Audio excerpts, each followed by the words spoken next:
Welcome to All About Art. My name is Alexandra, and I'm an art historian, curator, and writer.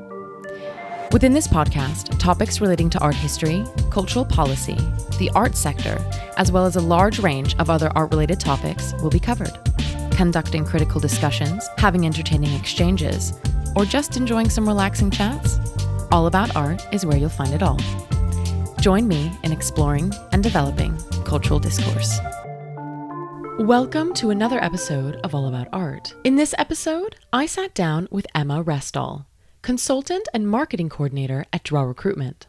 Emma has worked at DRAW for over half a decade, starting off as an administrator at the company after finishing her master's degree. DRAW is a recruitment agency specifically for the fine art sector, finding candidates for roles in galleries, museums, auction houses, and many other different types of arts organizations. Listen on to hear me ask Emma about how she came to working in arts recruitment and what a recruitment agency does. We speak about the current job market, the importance of having HR, the barriers of finding a job in the arts, and so much more. Thank you, Emma, for coming on the podcast and to DRAW Recruitment for the collaboration. Before we dive into the episode, I want to take a minute of your time to mention that All About Art is on Patreon. We are mostly volunteer-led, but in order to cover running costs and other expenses, we make it possible for our lovely listeners to support us, ranging from £1 a month to the price of an oat latte a month, or on the higher end, the price of a Sunday brunch per month, depending on the tier you want to choose. If every person who listens to the podcast signed up for the £1 tier on our Patreon, we would be able to sustain the podcast while also having scope to produce episodes more frequently and expand our activities in demystifying the professional arts sector. So, if you want to receive early access to episodes and behind-the-scenes content, maybe you want to get some merch, or if you just love what we do and want to support us, I would be thrilled if you considered signing up. The link to the Patreon is in the show notes. Also, thank you to our sponsors at Synergy Associates, the art world tech gurus, for supporting this episode's production at their clubhouse on Pall Mall. You can find more about Synergy and their facilities in the show notes. And now, on to the interview. Welcome to the podcast, Emma. Hello. Hi. To start us off, I would love for you to tell listeners more about your background. So, what did you study and how did you come to work at an arts recruitment agency? So it's quite a funny story. So I actually started out in fashion design. I studied that for a year and then decided it wasn't for me. So I dropped out, took some time, and then went on to study history of art at Oxford Books, which was a really interesting course. And then, like a lot of people, came to London. I started working at the Royal Academy of Arts. Did you? Yeah. Oh. Yeah, in the cloakroom of all the glamorous I love it. But that's the best way to get your foot in the door.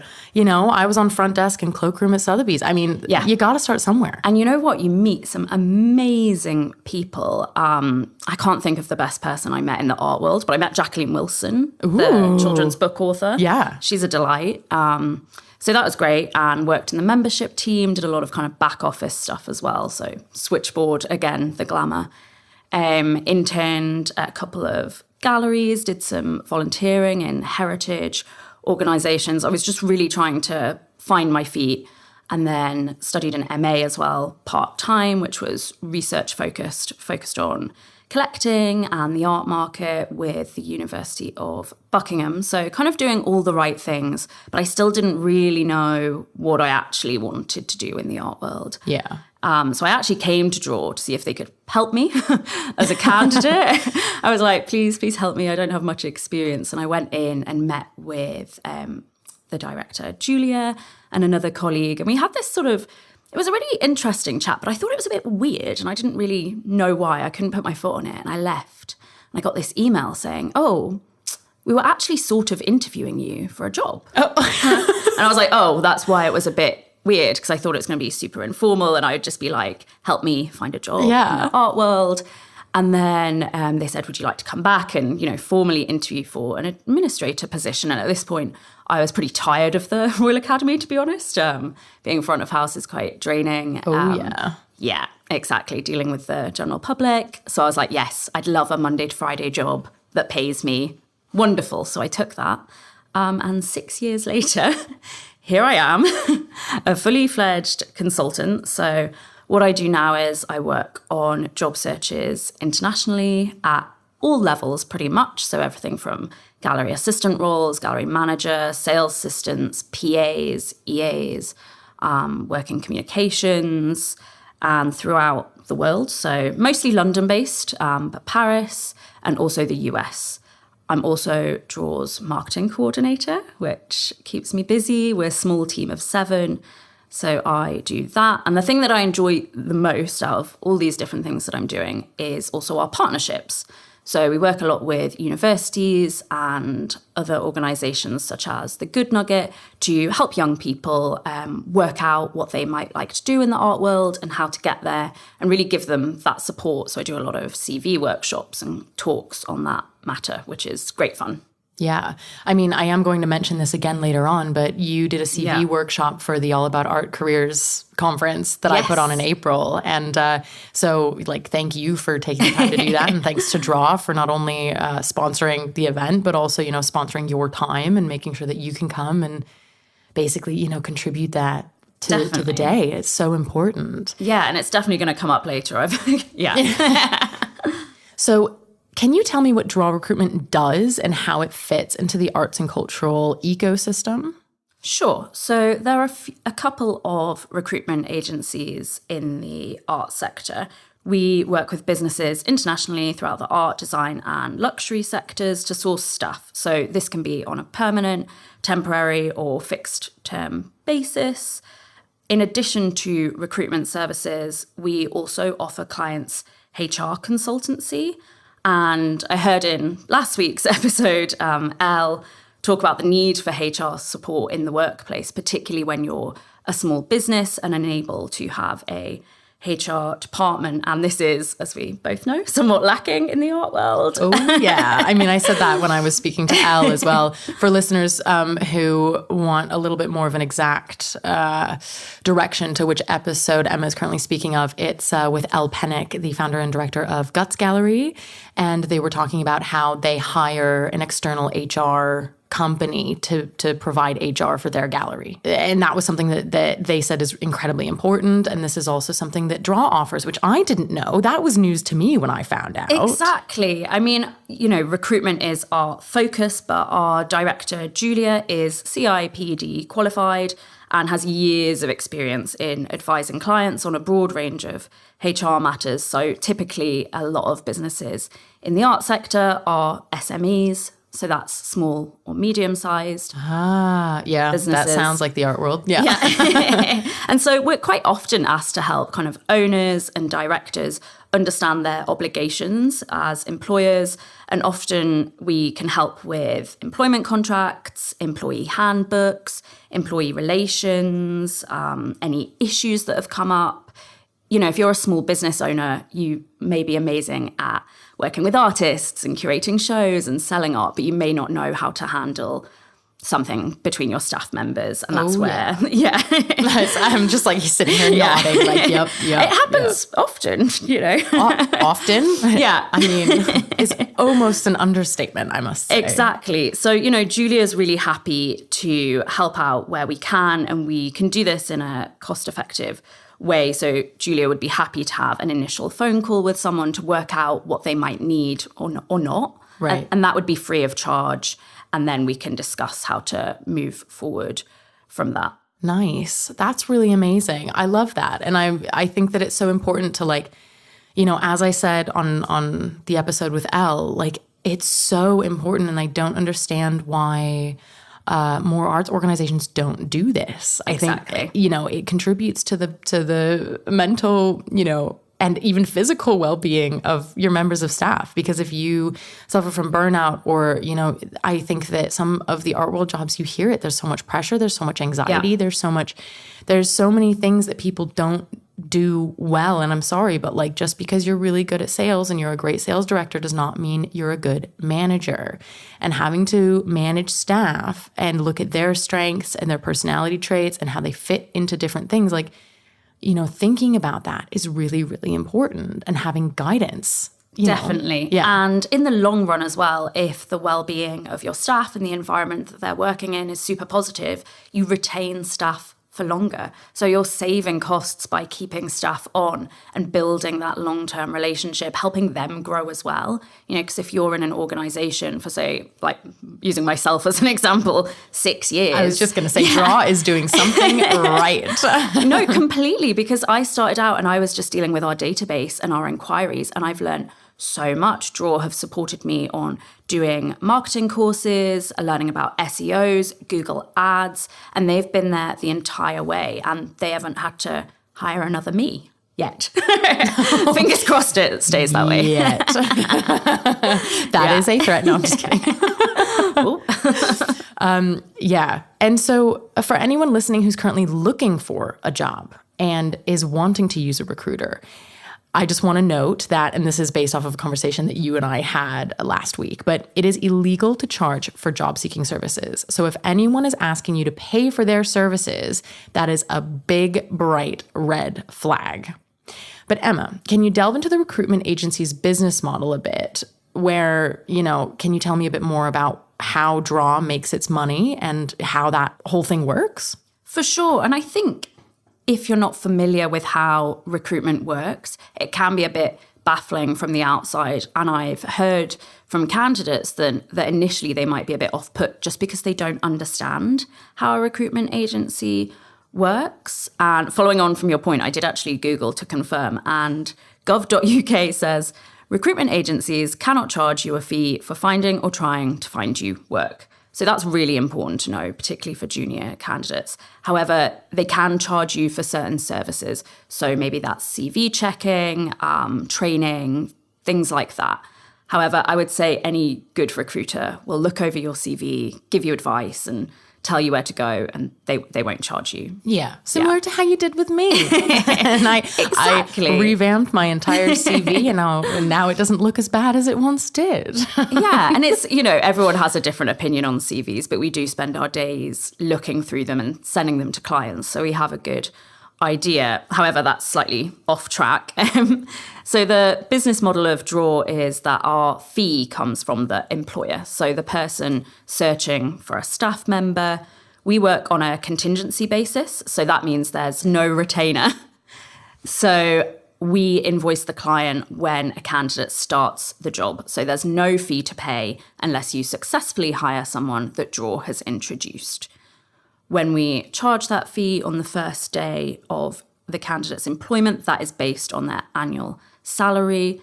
There is also a rebate period of 12 weeks, and that covers the risk on both sides. So hopefully, assuming an interview process has gone well and we've done our job and the client has done their job, there should be no issues. However, things come up.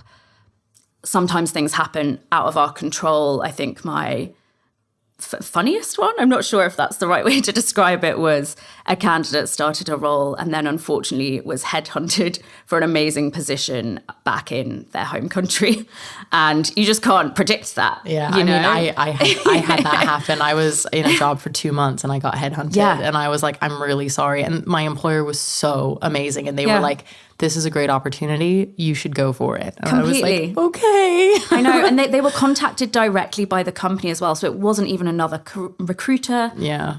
There was nothing we could do. So that's why the rebate period is there to protect both sides. Right. And that's 12 weeks typically? 12 weeks typically. And what we tend to do with candidates before we get into that process is have a screening call with them, understand what they're looking for and what they want as well, what they're looking for in the art world. And we can then kind of advise them, A, what's out there at the minute, what jobs are available, but also how they can get to that place if they're unsure or maybe don't have the right skills and experience at this moment in time to get there immediately. So from the candidate side, no fee, as we mentioned, informal chat, and then they just stay on our database and we keep them posted of relevant jobs that come up. Yeah. So who are some of the clients that use DRAW? to recruit top talent? I mean, if of course you're allowed to disclose. Well, if you go onto our website, there is a full list of clients that are happy to be disclosed, but we work with a really wide range. So that's everything from blue chip galleries to tiny dealerships that might be an owner and one other person.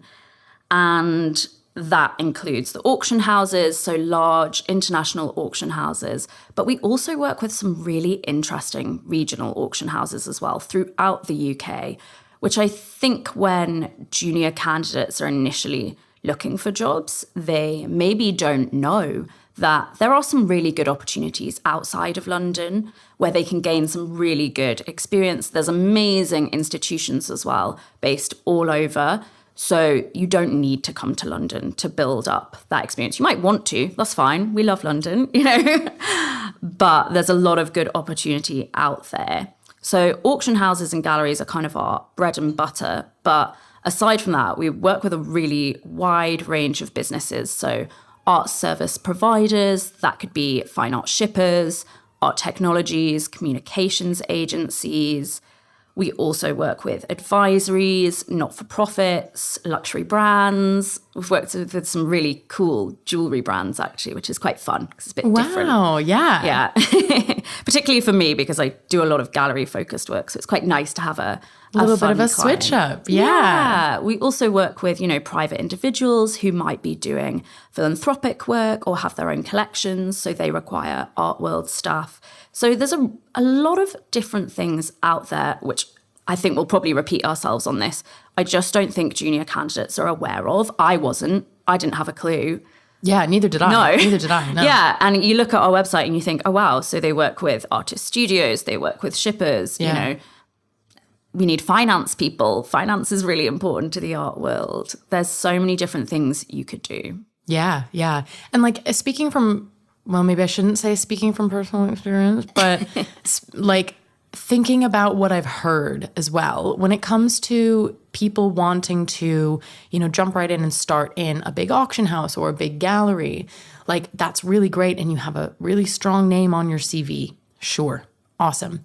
But in reality, these big companies, when you're an intern or an assistant, when you're in an entry-level position, you just don't get the hands-on experience that you might get in a smaller organization. So working, in a smaller gallery or a regional auction house or something like that, you will get more hands-on experience, more responsibility kind of off the bat, but you'll also get the opportunity to grow a little bit quicker too.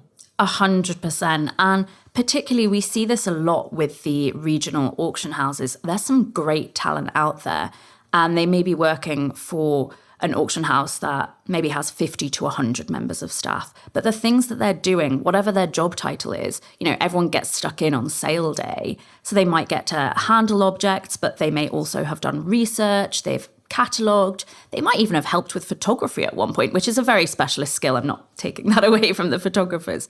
But, you really get to see the full cycle, which when you're working for a really big international auction house, of course, it's an amazing opportunity, but you don't get that hands-on experience that you would in a smaller place. You're not going to have someone call you from across the room and be like, oh, please, can you help me move this, mahogany dresser or whatever it is, or look at this painting with me, or, and I don't think people realise that. I definitely didn't. I just thought, move to London, get a job. Yeah, fair, fair.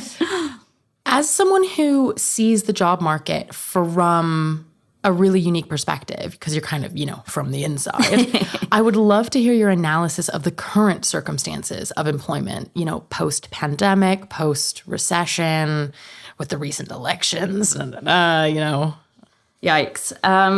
It's a big question. I mean, obviously there was a lot of change and uncertainty throughout the pandemic. We actually found that coming out of that, there was quite a boom in hiring. Really? Yeah, because a lot of people had gone maybe quite quiet throughout that time, or they'd had to make difficult staffing decisions. And coming out of it, business was booming. So they needed all those people back. We have seen it quieten down now. And as you mentioned, the US is waiting for their election.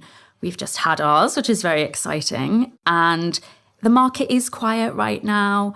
However, summer is always quiet, no matter what's going on. Is it? Okay. Yeah. So it's kind of to be expected this time of year, because we're currently sitting here recording in July, Exactly. So a lot of arts businesses are quite traditional, and because of the fair trajectory, August can be quieter. So a lot of people tend to take holidays in that time. Yeah. So we do find that August is traditionally quiet, but we're hoping once the new government gets settled in and things kind of get back on track, hopefully, things will pick up in the autumn, which will be really exciting. But one thing that we have seen from the pandemic, which I think is really positive, particularly to your listeners and us, I guess, is that workplaces have really assessed how they are working. There's a lot more flexibility. I think the art world, it can be challenging because a lot of time you need to be with the objects or in the environment.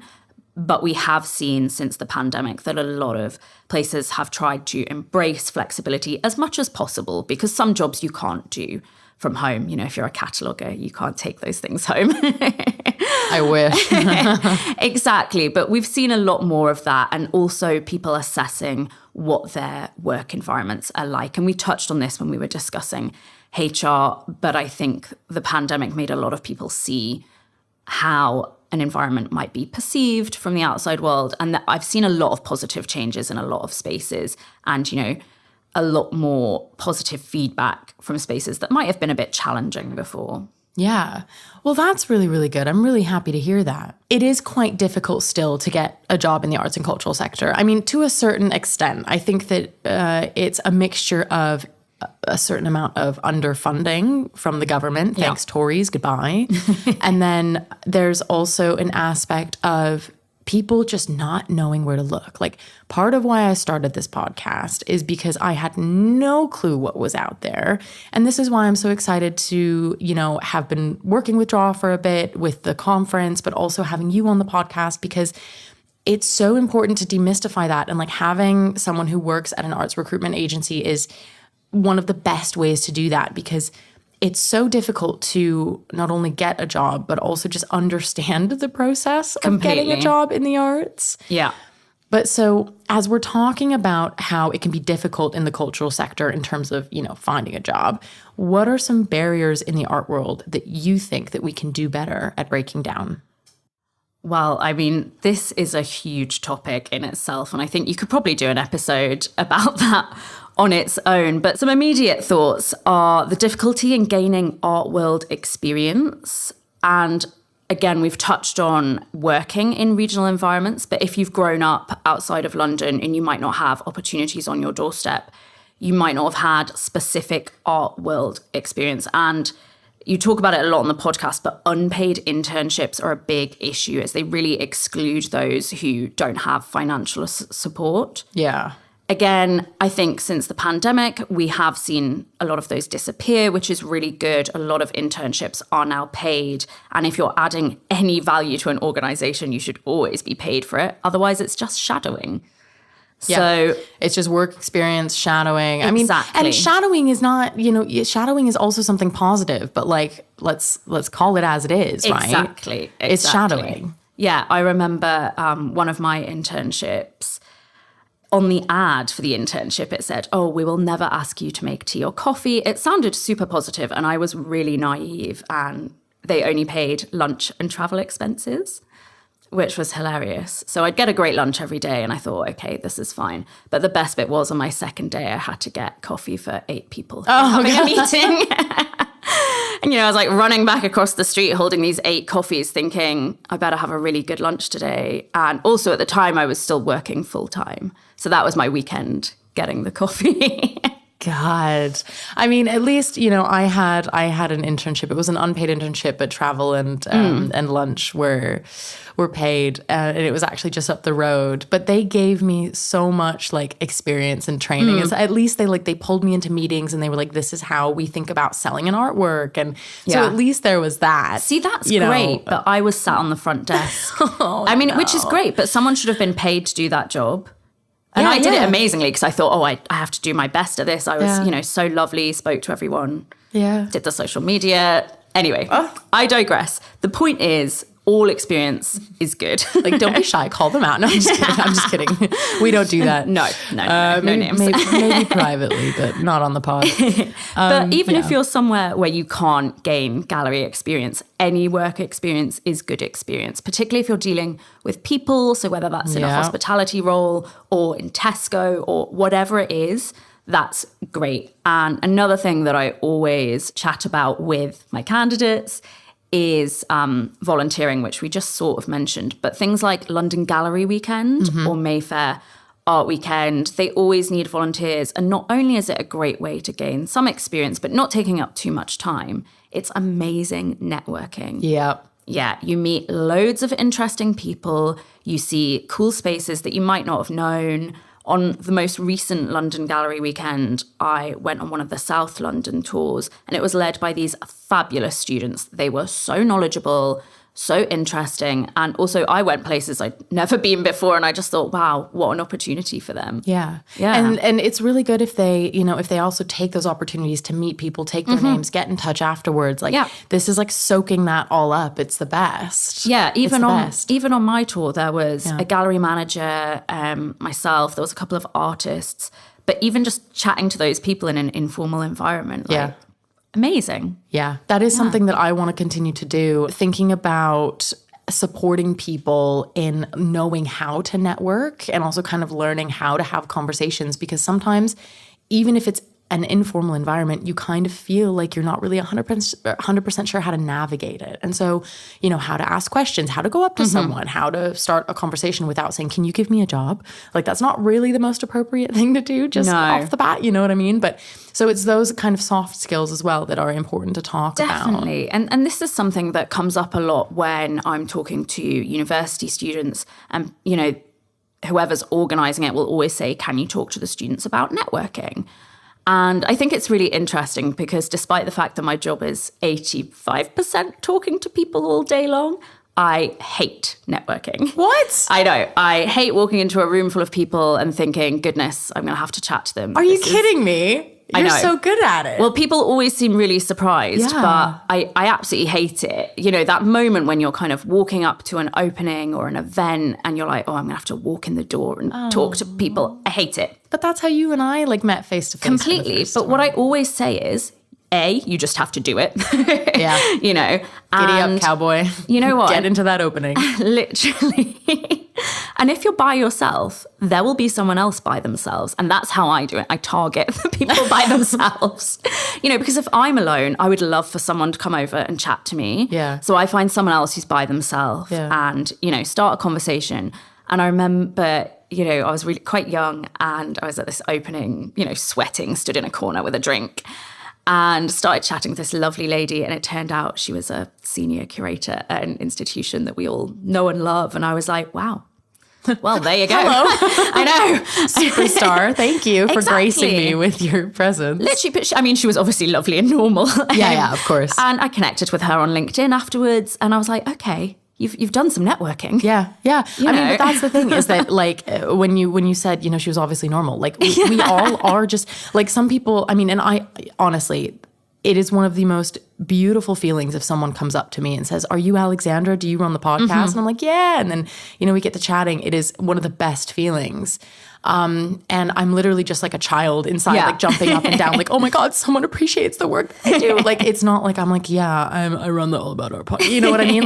Oh my God. And I'm just trying to figure it out. And I'm strategically winging it throughout my entire damn career. I don't know what I'm doing. As most people are, even at a senior level. Everyone is, even at a senior level. Completely. Obviously the things that people are winging it with are very different. A senior director doesn't really need to wing it when it comes to figuring out how to do XYZ, whereas I'm trying to figure that out. But that's why experience is so important. But the more you grow, you don't get to feel more secure. You don't feel like you finally know what you're doing. You know what I mean? The more you grow, there's going to be more challenges ahead, and you kind of have to become comfortable with discomfort. Definitely. And also I think as you grow, you find out more things as well. So you may think, oh, I want to be a sales director. And then you get to a certain place in your career and you're like, oh, wait, there's this job that exists in an artist studio that actually better aligns with my strengths. And maybe I want to do that. And it's a whole process. Oh, yeah, 100%. Yeah. When I first started out, I was like, I'm going to be a museum curator. Weren't we all? Yeah. And now, I mean, not only because I interviewed for museum curator positions and never once even got an interview, or I didn't even interview, I applied and never once got an interview. So I'm just going to, admit it there. But after speaking to, friends and people in those positions, it's just not for me. No. Like, I'm so different in the way that I work in terms of like my pace, what I like. Mm-hmm. I love a fast pace. I'm not someone who researches deeply. I'm someone who researches broadly and fast. And, I like a quick turnaround. Yeah. That makes me way more suitable to the gallery world and the commercial art world. It just does. And it's not, and being able to support artists in different ways is great, institutionally or commercially. Yeah. It just is what it is. Definitely. In April this year, as I said earlier, you participated in the All About Art Careers and Networking Conference by giving an hour-long CV workshop with personal advice and tips, which was it was just phenomenal. It was phenomenal. I was so thrilled. When you were starting out as an arts professional, what do you wish you would have had, like in terms of support and resources, which maybe exist now but didn't exist before, or possibly that still don't exist and that we need to work towards? Yeah, I mean, thank you for having me at the All About Art Careers and Networking Conference. It was an amazing opportunity. I met so many lovely people, so really nice to be a part of that.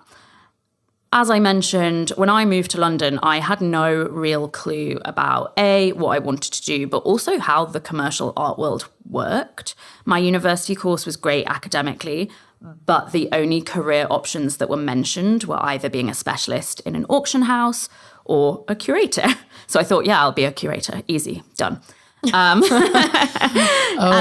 naive we were. I know, exactly. And, I grew up in the countryside with not much culture around me, no commercial art world around me. And I just didn't have a clue and no one to help me either. No one in my family worked in the art world.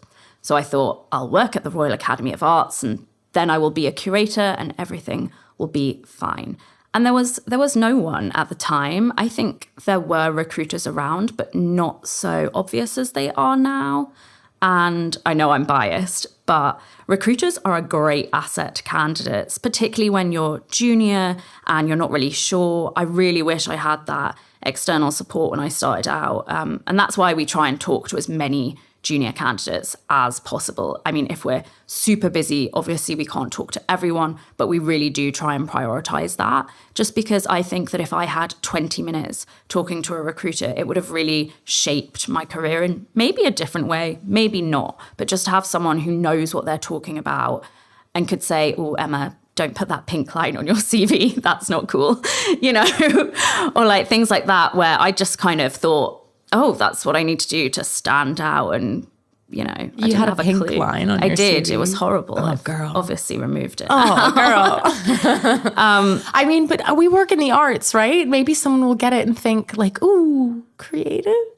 Maybe. I mean, that's a whole other topic. I could talk to you about CVs for 3 hours, but that's not what we're here for. Okay, well, I'm glad I never had a bright colored line on my CV. Thank goodness. But I mean, as well, there just weren't the resources podcasts weren't a thing really when I started working in the art world. What a great resource, if I do say so myself. No, completely. But, what you do opening up people's jobs in the art world is so important, for people to listen to. I always tell candidates to listen to it. Do you? Yes. To All About Art? Yes. I'm like, learn. I have you're on the list of resources. Did you not know this? No, I didn't. Yeah. You, listening to the bare facts, obviously, but oh my God, really I'm important. next to I'm on the resources. Yeah.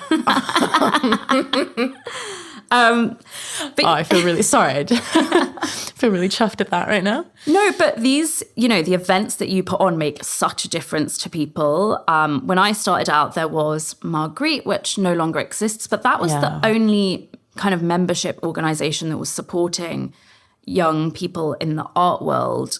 But now there's quite a range of different membership organizations out there, but podcasts, but also jobs boards as well. You don't just have to look on the Guardian jobs board or Arts Jobs. There's quite a few, my favorite being Run the Check. Love that. Yeah. They're great. Also, their visuals, 10 out of 10. Yep. Love that. There's a WITA, there are the young professionals in the arts. And another great careers fair that I attended recently with DRAW was the Sarabande Foundation Careers Fair. Ooh. Yeah, so for those who don't know, Sarabande was set up by the late fashion designer Alexander McQueen, and he left the majority of his estate to support creative and visionary talent. And so Sarabande put on this careers fair, which is free to attend for anyone. So anyone can go. I had no idea that even existed. Exactly. Oh my gosh. It is ticketed to control the flow of people, as you can imagine, but anyone can go. So I spoke to one girl who'd come from Manchester for the event, which shows that we need these sort of things everywhere. I mean, someone came from Manchester to the All About Art Careers Conference as well. And I was like, welcome. Yeah. Hello.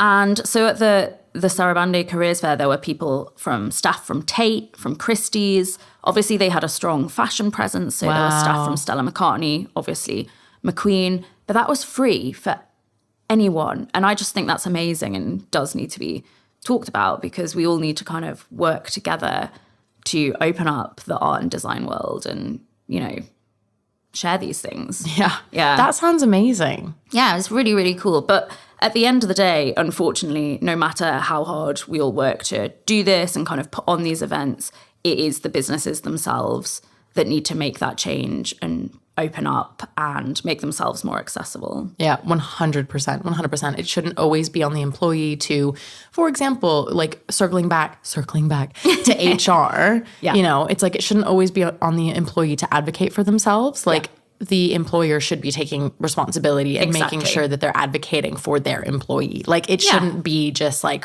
against each other. I don't think that that's okay. No. I'm going to put the resources in the show notes just for anyone listening Fabulous. who wants to, click on any links. I can send a long list of things that I love to share. Perfect. Yes, please do. Yeah, definitely. But Emma, we are coming to the end of the episode. I have one final question to ask you that I love to ask all of my guests on All About Art. If you could pick one artist from art history to have dinner with, who would it be and why? So I could have really overthought this because you've had some really interesting answers. So I was sat at home thinking about this and I looked to my bookshelf for inspiration, and there's only one answer, and he's actually still alive, but it's the fashion photographer Tim Walker. So when I was growing up, I read a lot of Vogue magazine. I was stuck in the countryside, desperate to leave, and Vogue was like this insight into this other world. And the Tim Walker shoots stood out to me so much, this sort of magical, otherworldly, glamorous environment, which is hence why I started in fashion, as I mentioned. But he remains such an inspiration. I have so many of his books. He also shoots a lot in Northumberland, where I grew up, and the Scottish borders, so there's that link as well. I've been to a couple of talks at the National Portrait Gallery with Tim, and he's just amazing. So that was my answer. All right, Tim, if you're listening, take Emma out for dinner. All right. Thank you so much for coming on All About Art, for sharing your experiences, your expertise, and for taking the time today. Thank you. And that is it for today on All About Art. If you enjoyed this episode, please leave me a rating or a review, as it helps more people discover the show. Also, feel free to share with your friends, or if you share on social media, tag me and get in touch. Thank you so much for listening.